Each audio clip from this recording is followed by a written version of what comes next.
muestra que cura Miguel López. Es una revisión de su trabajo en los últimos 30 años bueno, voy a dejar de leer, que nos va a acompañar en los próximos minutos, y después se ha comprometido a que se va a quedar conversando con todos ustedes personalmente acerca de cualquier pregunta que tengan. Muchas gracias. Bueno, gracias por venir al mediodía, un día particular a esta actividad. Gracias, Francisco, por venir. Es un honor estar aquí acompañando. ¿Se me escucha? ¿O hablo un poquito más? Sí. Sí, ya fueron ya. Habría que pararlo. Sí. Nos acercamos un poquito. Bien, ¿no? Porque... Perfecto. Sí, porque si no voy a... Bueno, he preparado algo alterno a la exposición, que es una pequeña mesa con algunos elementos que yo quería mostrar para poner un poco en contexto mi trabajo. Yo leía esto mucho de niña. Se llama Joyas de la mitología griega. Mi padre coleccionaba revistas y me pasé la infancia leyendo mitología griega. Así que cuando dialogaba con mis amigos, amigos, yo empezaba a contar estas historias y hablar en términos muy extraños. Y pensaban que era extraña, que era una persona un poco rara. Pero yo solamente me gustaban mucho estas historias. Y yo creo que leer esto me abrió las puertas a un mundo del pensamiento, de la filosofía, el amor a entender la razón de las cosas, ¿no? Porque la mitología nos explica el origen de las cosas, ¿no? A través de los mitos. Violeta Parra, mi padre también tenía un disco de Violeta que escuchábamos en la casa mucho y yo empecé a amar la poesía por ella, ¿no? Sus letras y además su mensaje de protesta, de lucha social, de encontrar un país quebrado, ¿no?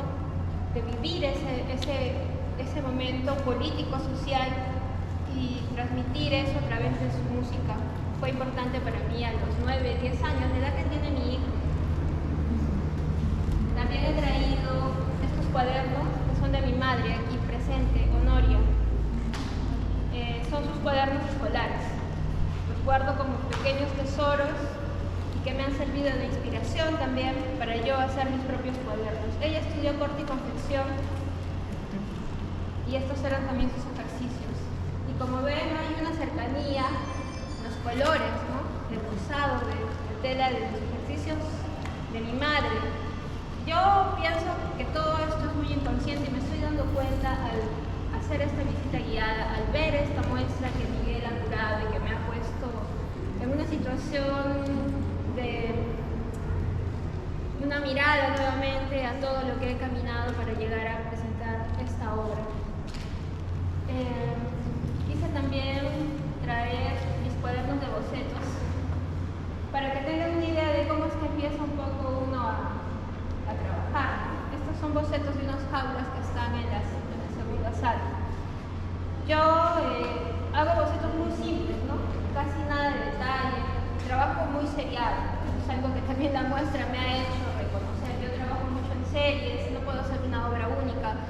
Repito y repito porque si quisiera llegar en una de esas 90 opciones, 5 opciones, encontrar lo más parecido a lo que he pensado y a lo que he sentido, porque he evocado esa idea. Escribo mucho, hago apuntes. Si quieren, en algún momento terminando la muestra, les invito a revisarlo. Es algo muy personal, pero lo puedo compartir. Este es el boceto del dibujo de la instalación de Los Hombres No Lloran. Es también una aproximación, ¿no? a lo que yo sentía de esta situación en la que vivimos hombres y mujeres en un contexto, digo, en una sociedad patriarcal donde a las mujeres se nos reprime, pero a los hombres también. Esto de Los Hombres No Lloran se lo dijo su abuelo paterno a mi hijo. Y yo dije, cuando lo escuché, dije, no puedes decirle eso. cuestionando ese mandato, esa orden de que el hombre fuerte, el hombre nunca manifiesta sus emociones. Parte de lo que vivimos en la sociedad, como la violencia de género, la violencia contra las mujeres. Bueno, y les traigo también a mi protagonista.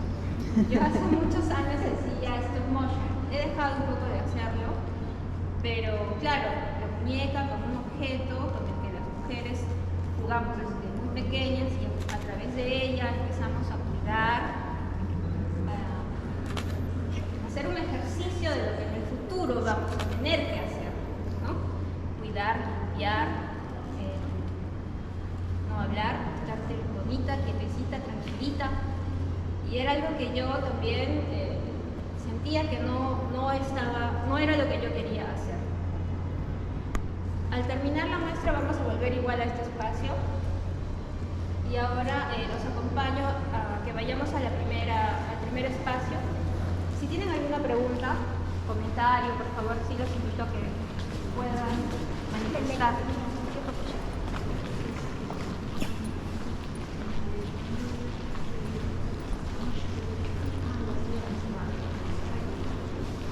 Bueno, la muestra también está organizada cronológicamente. Estos son primeros estudios de Morena, los años 2003. Yo estaba iniciando estudios en realidad, segundo, primer año de la Escuela de Artes. Yo pensé que esto ya no se exhibía, ¿no? Cuando Miguel le mostré estos trabajos y me dijo, bueno, esto lo seleccionamos, pero son cosas de cuando yo era estudiante. ¿Esto estás seguro que lo quieres poner? Pero sí, Nereida, porque acá ya yo veo cosas que tú has seguido trabajando en estos años y no lo entendía. ¿Y por qué lo guardé? No sé. Son cosas que uno es como sentir un cariño, ¿sí? Es como un apego a las cosas que uno ha ido haciendo. Y estas son ya cosas antiguas, 2003. Y yo cuando las vuelvo a ver, digo, sí, efectivamente, he trabajado mucho con plantas, muros, hojas. Es como si acá estuviera ya un compendio de todo lo que voy a hacer y seguiré haciendo tal vez. He usado una técnica que se llama transfer sobre cartulina, que Raúl, mi compañero, me ha enseñado, ¿no? Igual siendo estudiante, ¿no? Es un descubrimiento para mí, esa técnica de transferencia de fotocopias a la cartulina, y era me daba una posibilidad de experimentar con imágenes, empezar a armar un archivo de revistas, de libros que yo pudiera tomar para volver a recrear y armar un mensaje nuevo, ¿no? ¿Qué quiere decir? Yo no les voy a decir, pero ahí está la obra. Después hice esta serie que también fue importante para mí, creo que marca ya un inicio más consciente, ¿no? Del poder de crear. Se llamó El Circo Absoluto. Aquí solo hay 4, pero es una serie de 10. Y igual, estaba volviendo a hacer un juego con la muñeca, tal cual en las animaciones de stop motion, pero poniéndola en otro rol, ¿no? Y como personaje de circo también, porque el circo es como un espacio extraño entre humor, entre observar, entre sentir miedo. Yo creo que ahí ocurren muchas cosas. Es un escenario también donde podemos hacer que suceda lo que imaginamos, y podía jugar con estas muñecas. Entonces hay la damita de los cuchillos, la domadora, la funambulista, la acróbata, y hay, como les digo, una serie de 10. Este trabajo ganó el pasaporte para un artista, y por eso digo que fue importante para mí, porque me permitió salir del país a ver otra realidad, ¿no? Estuve en Francia un tiempo por este trabajo, básicamente. Y llegando de Francia, después de tener unos problemas allá, no problemas legales, ¿no? Problemas personales de estar en este país, hice levitaciones en París. Y bueno, esto es difícil de explicar, porque después de volver de Francia, murió mi papá. Y era un conflicto allá, si entre volver o no volver. Yo no sabía por qué tenía que volver al país. Pero volví y estuve con mi papá unos 2 o 3 meses más, y después él murió y salió eso. es parte ya de un proceso de duelo, del cual me es difícil aún hablar, ahora que lo digo en público. Esto es la serie Hábitats. Lo hice, es antes de mi viaje a Europa. Sigo trabajando con muñecas, hay una reiteración en el tema y en esta forma de jugar distinta ya de adulta, intentando construir otras cosas a través del juego. Y también fue importante porque esta serie ganó el premio, el Salón Nacional de Acuarela del 2008 de Digna. Y me gusta construir también estos espacios como habitaciones cerradas. Creo que por influencia de mi hermano, quien es arquitecto, y yo le ayudaba a hacer sus maquetas, entonces me di cuenta que construir en 3D o en 2D era como construir espacios en los que yo quisiera estar o no quisiera estar también, ¿no? Entonces, son muñecas. Esto es mi trabajo final de la Escuela de Arte, un óleo, es el único óleo que está en toda la sala. Yo estudié pintura, ¿no? Estudié en la Escuela de Arte Carlos Rocaflor en Arequipa y era un taller en el que yo alquilamos con Raúl, en el que trabajábamos. El último año de la escuela yo casi no quise insistir a la escuela, me dediqué más a trabajar en el taller. Creo que es uno de mis primeros autorretratos. Se llama Un paso más cerca. Y vamos a volver ahora por allá. ¿Tienen alguna pregunta o comentario? Hola.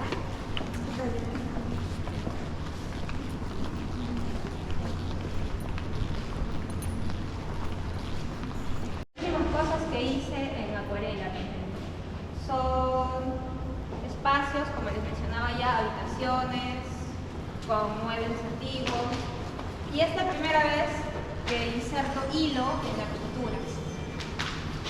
Una necesidad, creo yo, de usar otras materialidades para expresar movimiento, para expresar tensión, acumulación, fluido, algo está pasando aquí, ¿no? Algo se está moviendo, algo que no es natural, algo que no debería ser. Y el hilo también lo pinto con acuarela. Esto también es una serie de 10, siempre he trabajado de 10 en 10, de 10 en 10. Y luego ya empiezo a usar realmente solamente hilos y telas. Esto es una especie de artillería. Yo le decía collage de telas. Y bueno, ya construir estos cuadros dentro de cuadros, ¿no? Yo creo que en esta etapa estoy intentando definir qué es ser artista, ¿no? ¿Qué digo yo qué voy a decir, ¿no? ¿Qué voy a representar? Y por ejemplo esto, que es un árbol, ¿no? Con corazones, lo he vuelto a replicar en la casita, si ustedes han podido entrar. Y es un árbol familiar, ¿no? Representa a cada uno de los miembros de mi familia. Después de la muerte de mi padre, me puse a pensar mucho sobre qué significa la vida, qué significa estar vivo y morir, ¿no?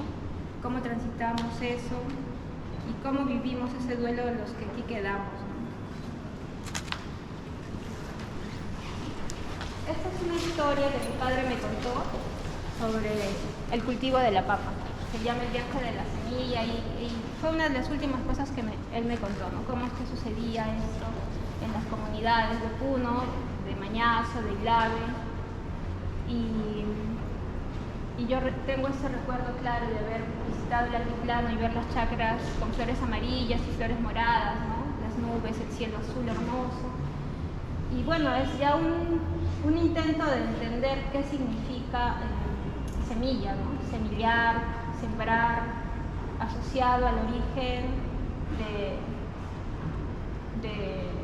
asociado a mi tierra, ¿no? La tierra de mis ancestros, donde la papa es un alimento importante, básico, que cuando hay sequía o cuando no llueve se pierde la cosecha y son años muy tristes. Quería evocar eso en este trabajo.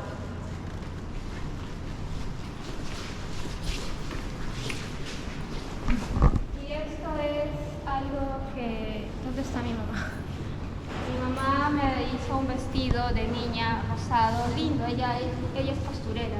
Me hizo un vestido muy lindo, muy parecido a uno de estos, y yo nunca me lo quise poner. Me lo hizo con tanto cariño, lo recuerdo y todavía me da como arrepentimiento, pero es que yo sentía que poniéndome ese vestido estaba aceptando todas las imposiciones de lo que significa ser mujer en la sociedad.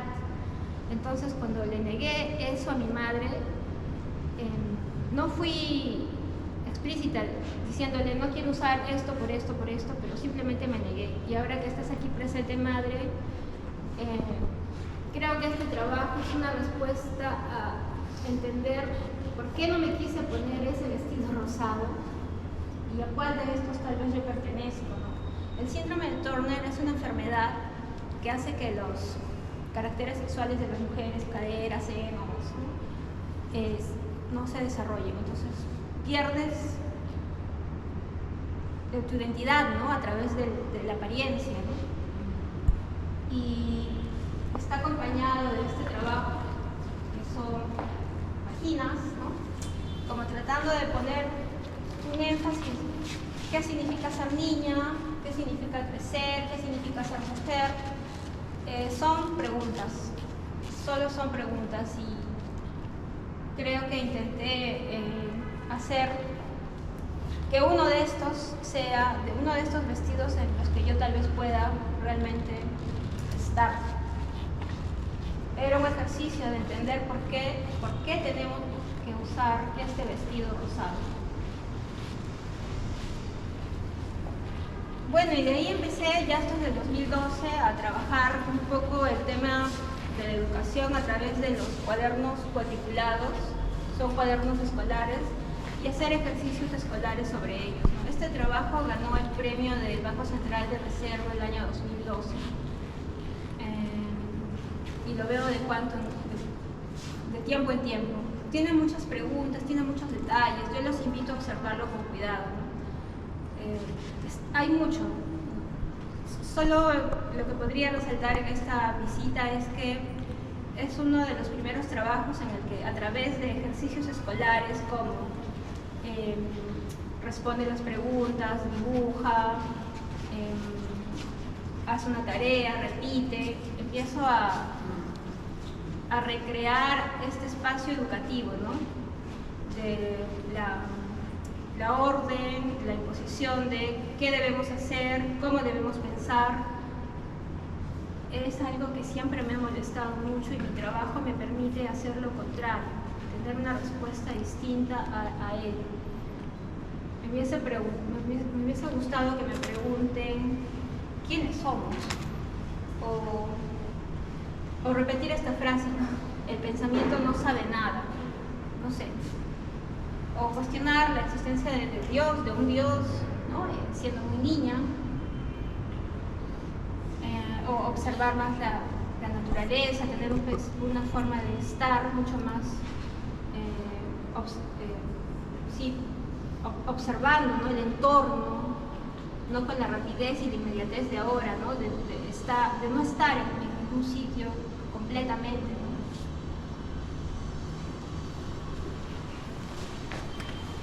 Voy a pasar. Bueno, acá también hay una serie de stop motions jugando con las muñecas. Las Parcas, que es la primera serie que no es esta, Las Parcas, habla sobre... Es un mito griego, ¿no? Son tres mujeres, la que empieza a hilar el hilo de la vida, la que lo continúa y finalmente la que lo corta. Entonces, en esta pantalla van a poder también ver eso, que tiene que ver con esta etapa tan dura que para mí fue, y para mi familia, ¿no? La muerte de mi padre.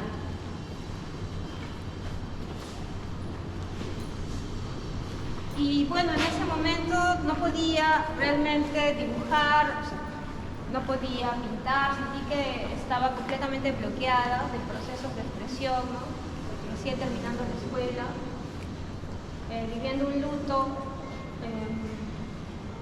y después de un tiempo hice este trabajo que se llamó La tristeza es larga, como un cabello, y otro, y otro. Y lo que traté de hacer es realmente sentir esa tristeza a través de cada cabello dibujado, ¿no?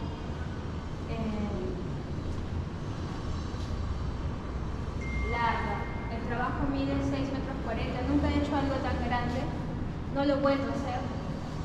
Pero en ese momento este trabajo me ayudó a transitar ese proceso. Estas máquinas son... empecé a dibujar ya en hilo, con hilo y máquina de coser recta. Y estas máquinas son un intento de inventar, de imaginar posibles aparatos vinculado a la poesía, ¿no? Máquina para oler el miedo, máquina para crear verdades, todo es dibujo con hilo y máquina. Me gustó mucho, esta es una serie yo creo muy lúdica, muy bonita. Esto creo que es un trabajo bonito, que después repetí en dibujo, ¿no? Porque me gustó inventar, tener esta posibilidad de inventar lo que uno quiera, lo que uno puede imaginar. Como una niña, empecé a dibujar con la máquina. Vamos a pasar por aquí.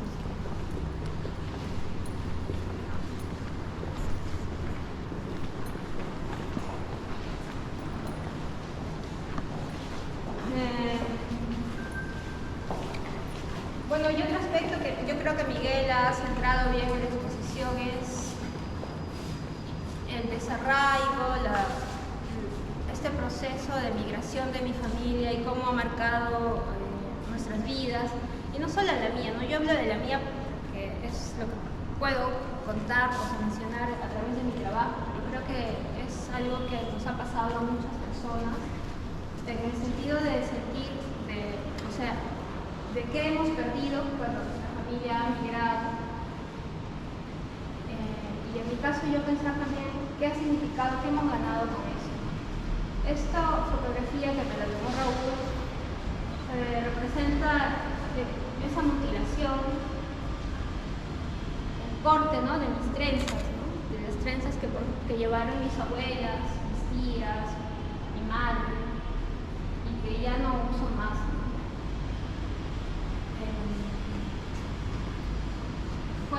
Es difícil aún para mí entender qué significó migrar para mi familia y qué significa para mí. Y ese mismo acto yo creo que lo voy a ir transfiriendo a otras imágenes simbólicas, ¿no? Como el árbol cortado, ¿no?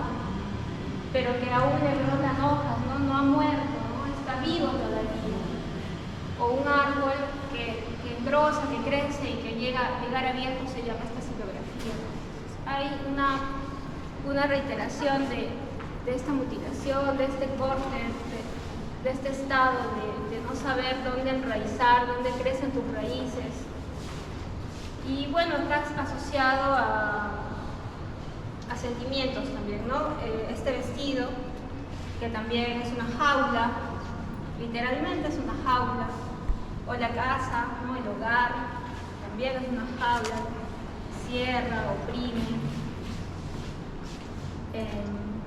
Sobre estas ramas, ¿no? Como aquí, que es el árbol, este es un díptico, se llama árbol genealógico, representa a mis dos abuelas, Calixta y Modesta.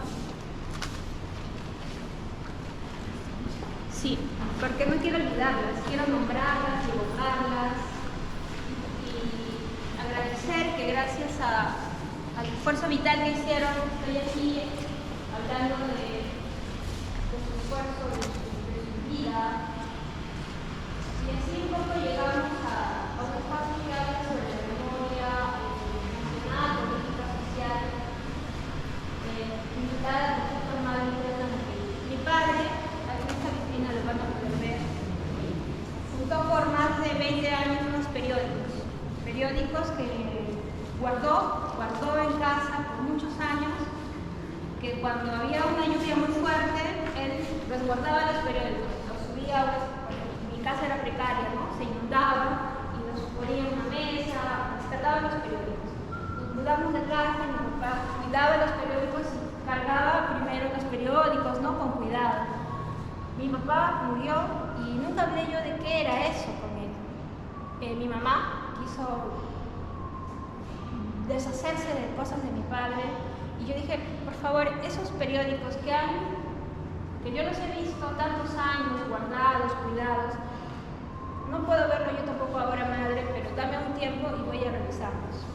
Y cuando voy a revisarlos después de 8 años, encuentro esto, ¿no? El registro de lo que había estado pasando entre los años 2000, perdón, 1980 al 2005, en periódicos, ¿no?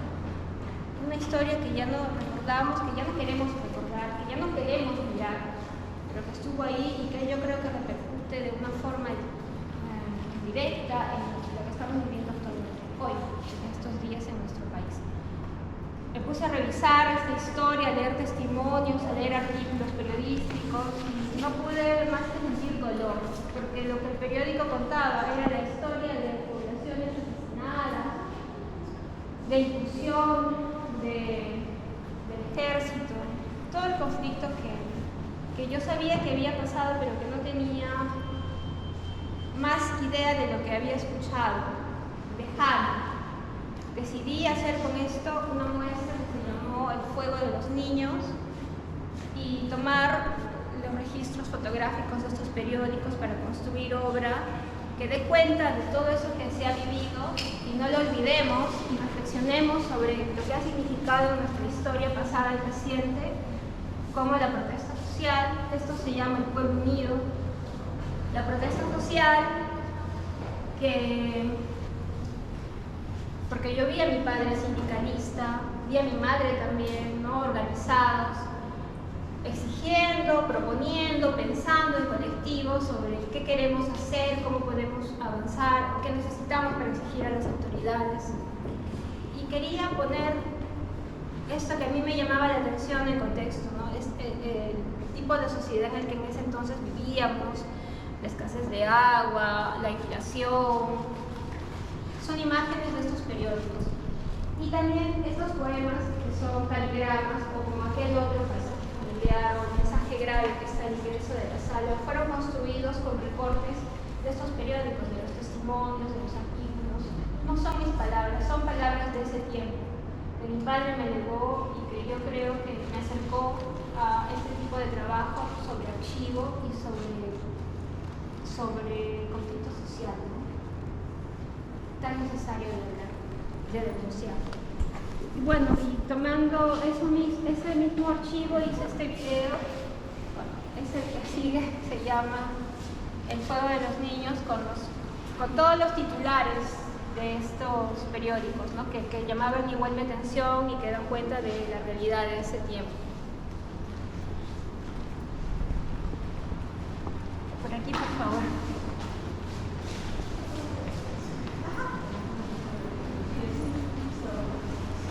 Esto ya es un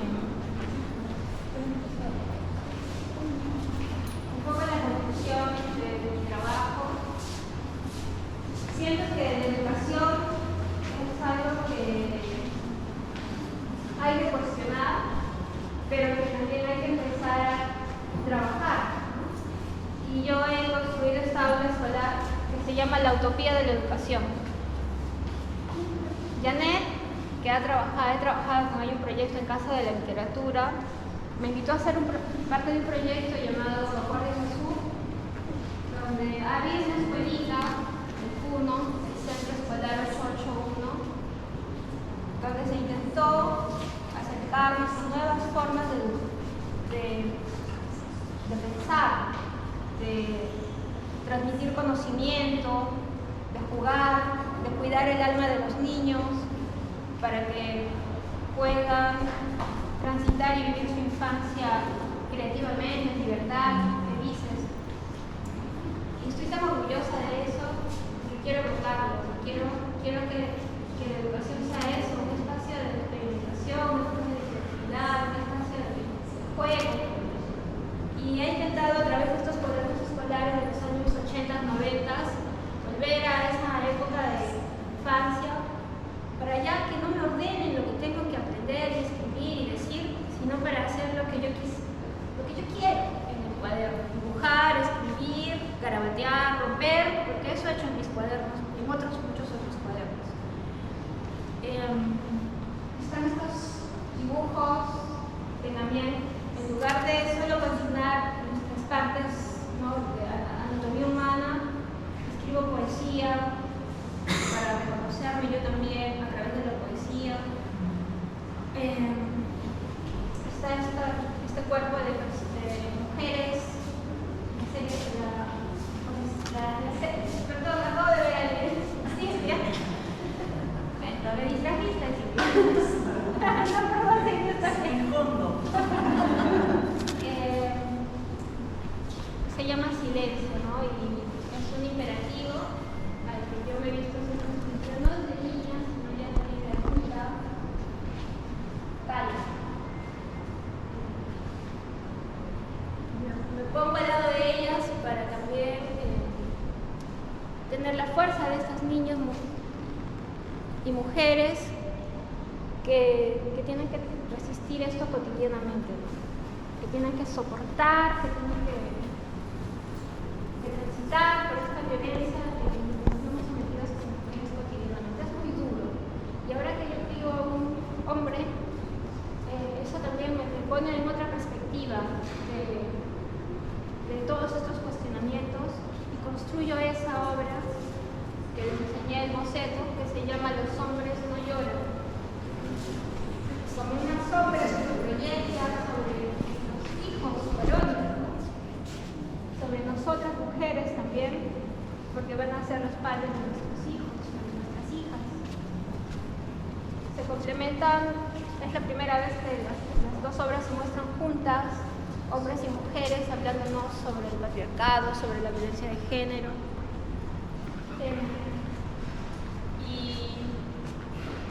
Y lo que espero finalmente con esto es que nos permita crear un espacio de reflexión y de diálogo sobre cómo estamos viviendo estos tiempos y qué podemos hacer. Desde el arte, no creo que se solucione nada, pero puede contribuir a que creemos espacios donde conversemos, dialoguemos desde otras miradas, no tan racionales, sino más desde nuestras emociones, desde la honestidad de nuestro ser. Muchas gracias.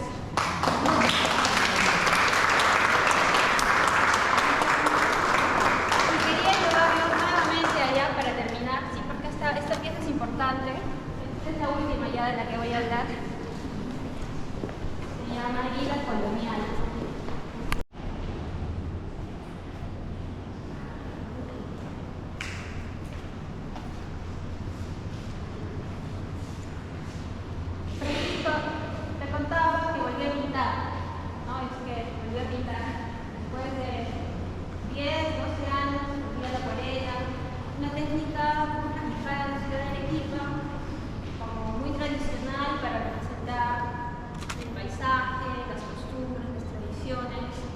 De una ciudad colonial, de una ciudad blanca, que como en muchos otros lugares del mundo desprecia a los que somos migrantes y nos discrimina y nos maltrata.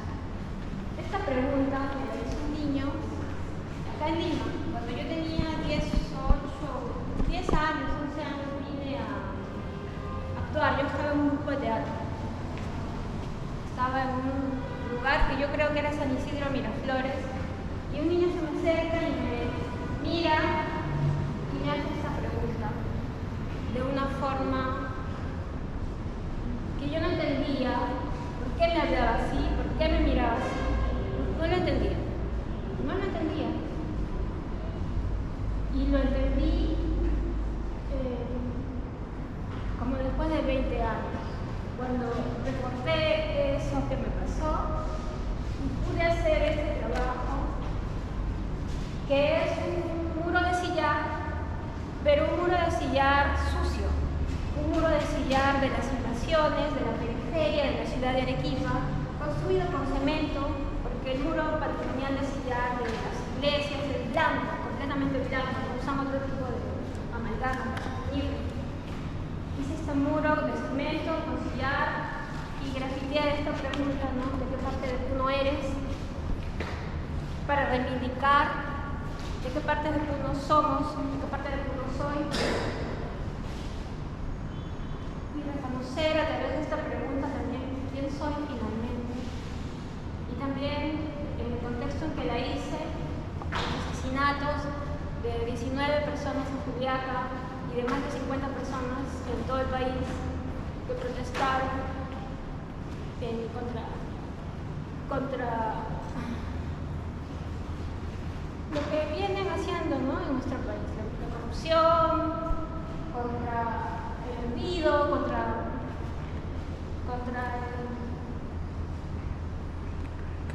falta de amor por nuestro país. Esta pregunta les hago.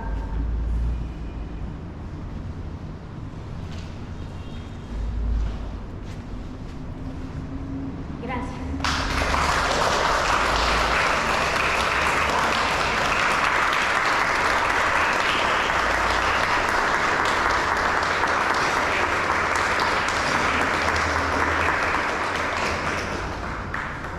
Bueno, si tienen un poco de tiempo, yo voy a estar aquí si quieren conversar de algo.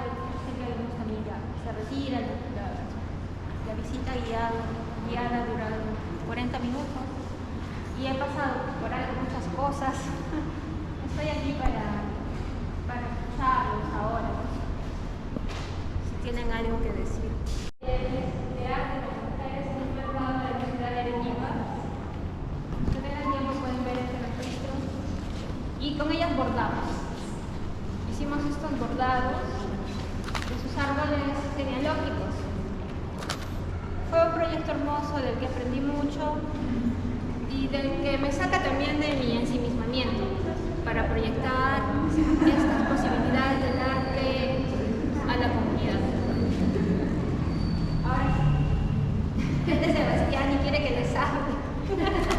A él le gusta hacer plastilina y bueno, seguramente en algún momento se pondrá plastilinas, ¿no? Y también hace stop motion. Ya lo dije. Se va. Muchísimas gracias. Muchísimas gracias. Maravilloso. ¿En qué mercado hiciste este proyecto? Se llamó Nueva Esperanza. Si vas al QR va a aparecer con toda la información del proyecto. ¿Qué año fue? Hace no mucho. A ustedes. Gracias.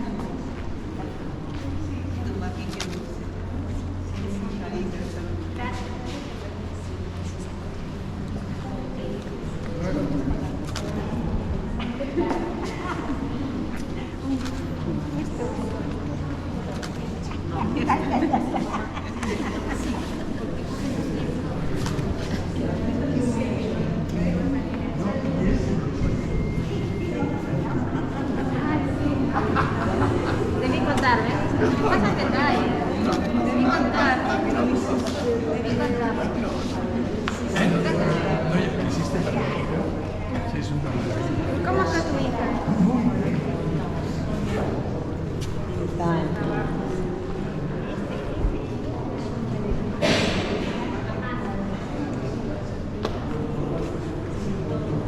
Sí, pero no tengo registro de